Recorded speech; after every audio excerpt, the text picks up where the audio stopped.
Breakfast, dinner ఇలా ఎందులోకైనా క్విక్‌గా చేసుకునే హెల్తీ ఓట్స్ రెసిపీ. దీనికొచ్చేసి మనం ఒక గిన్నెలో 1 టీ స్పూన్ అంత ఆయిల్ వేసుకొని ఆనియన్స్, పచ్చిమిర్చి వేసుకోవాలి. మీకు నచ్చితే మీరు వెజిటబుల్స్ కూడా వేసుకోవచ్చు.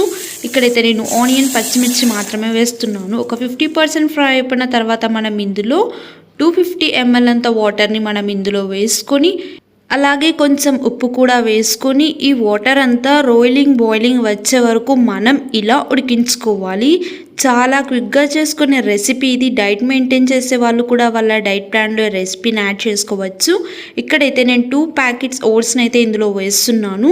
ఒక 2 నిమిషాల పాటు అలానే వదిలేస్తే ఎంతో టేస్టీగా ఉండే ఓట్స్ రెసిపీ అయితే రెడీ అయిపోతుంది. చాలా టేస్టీగా ఉంటుంది. మీరు కూడా ట్రై చేయండి. ఇందులో చాలా ఫ్లేవర్స్ కూడా ఉంటాయి. ఛానల్ని సబ్స్క్రైబ్ చేసుకుని వాళ్ళు ఉంటే వెంటనే ఛానల్ని సబ్స్క్రైబ్ చేసేసుకోండి. వీడియో నచ్చితే లైక్ చేయండి.